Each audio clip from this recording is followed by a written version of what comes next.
श्रीराम जय जय राम। नाम रूपाचा संबंध। नाम घेत असताना रूपाचे ध्यान आवश्यक आहे का? वास्तविक नाम आणि रूप ही भिन्न नाहीतच, पण नाम हे रूपाच्या आधीही असते आणि नंतरही उरते. नाम रूपाला व्यापून असते. राम जन्माला येण्यापूर्वी वाल्मिकींनी रामायण लिहिले आणि रामाने मागाहून जन्म घेऊन त्यात वर्णन केल्याप्रमाणे आचरण करून दाखविले. म्हणजे रूप अस्तित्वात येण्यापूर्वी नाम होते आणि रूप गेल्यानंतरही आजही नाम शिल्लक आहे. देशकालाच्या पलीकडे जे कायम टिकते ते सत्य होय. प्रत्यक्ष आकाराला आलेली अनेक रूपे नाहीशी झाली तरी त्यांचे नाव टिकून राहते. म्हणजे नाम हे देशकालाच्या मर्यादेच्या पलीकडे असते. म्हणजे ते रूपापेक्षा जास्त सत्य असते. जे सत्य आहे ते श्रेष्ठ असलेच पाहिजे. तेव्हा नाम घेणे ही गोष्ट मुख्य आहे. ते घेत असताना रूपाचेही ध्यान राहिले तर उत्तमच, पण ते तसे न राहिले तरी नाम घेत असताना रूपाचे स्मरण सूक्ष्म रूपाने असतेच असते. समजा एका गृहस्थाच्या घरी राम नावाचा गडी आहे. तो गृहस्थ राम राम असा जप करीत बसला आहे, पण त्याचे लक्ष राम रूपाकडे नाही.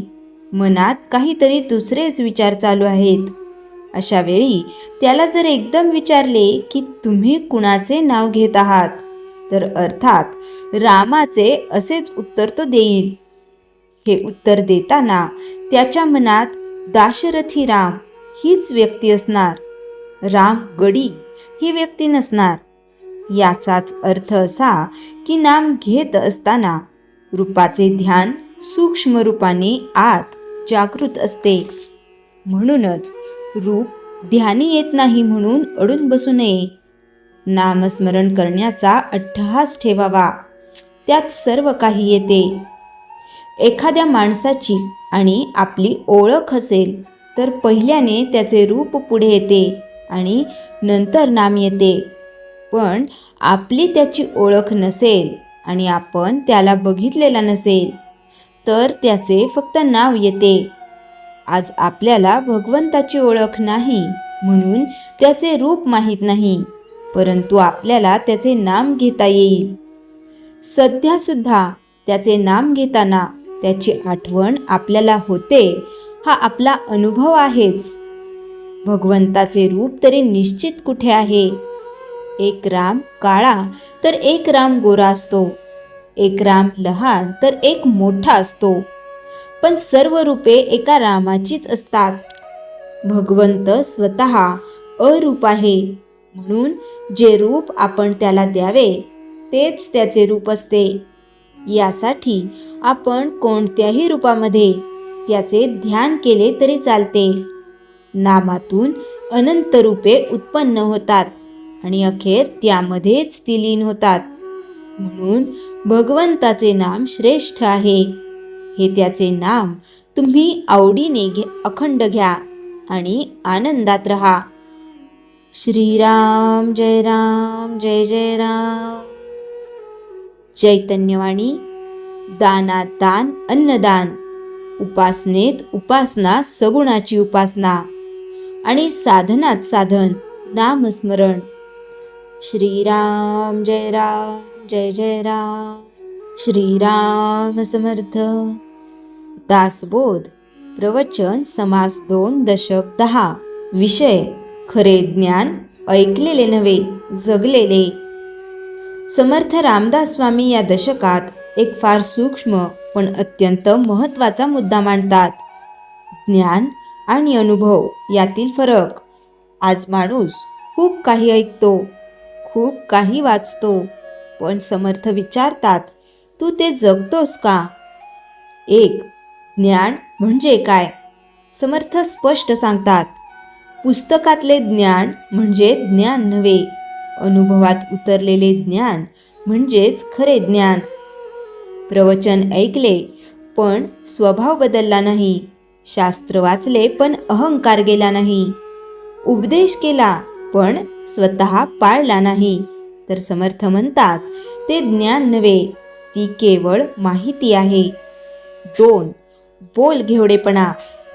अध्यात्मातील मोठा अडथळा या दशकात समर्थ बोल घेवड्या माणसावर कठोर टीका करतात. बोलायला गोड, सांगायला मोठे विचार, पण आचरण शून्य असा माणूस स्वतःला फसवतो आणि इतरांनाही भ्रमात टाकतो. समर्थ ठाम सांगतात, ज्याच्या बोलण्यात ज्ञान आहे पण आचरणात नाही, तो स्वतःच अडखळतो. 3. अनुभवाशिवाय ज्ञान निष्फळ. समर्थ म्हणतात, अनुभवाशिवाय ज्ञान हे दिवा नसून फक्त दिव्याची चित्रे आहेत. अनुभव म्हणजे सुखदुःखातून शिकणे, चुकांतून बोध घेणे, स्वतःला तपासणे. अनुभव जेव्हा ज्ञानाला स्पर्श करतो तेव्हाच जीवन बदलायला सुरुवात होते. 4. अहंकार आणि खोटे ज्ञान. समर्थ येथे एक मोठा धोका दाखवतात. माणूस म्हणतो, मला सगळं कळतं, माझं ज्ञान मोठं आहे. हा अहंकार शिकण्याची दारे बंद करतो, विवेक मारतो आणि पतनाची सुरुवात करतो. समर्थ सांगतात, खरे ज्ञान नम्र करते, खोटे ज्ञान गर्व वाढवते. 5. ज्ञानाचा उपयोग काय. समर्थ विचारतात, जर ज्ञानाने क्रोध कमी झाला नाही, लोभ कमी झाला नाही, अहंकार मऊ झाला नाही, तर त्या ज्ञानाचा उपयोग काय. ज्ञानाचा खरा उपयोग स्वभाव शुद्धीत आहे, प्रदर्शनात नाही. 6. आजच्या जीवनासाठी संदेश. आज माहिती प्रचंड आहे, गुरु प्रवचन भरपूर आहेत, पण संयम कमी आहे, आचरण कमी आहे.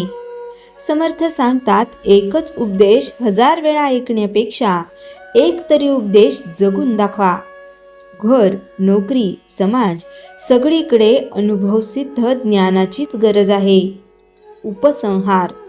दासबोध समाज 2 दशक 10 आपल्याला शिकवतो, ऐकलेले ज्ञान पुरेसे नाही, अनुभवाशिवाय ज्ञान पोकळ आहे. खरे ज्ञान नम्र करते, स्वभाव बदलतो, तेच ज्ञान. समर्थांचा स्पष्ट संदेश. जे ज्ञान जीवनात उतरते तेच आत्मोद्धार करते. श्रीराम समर्थ. श्रीराम जय राम जय जय राम.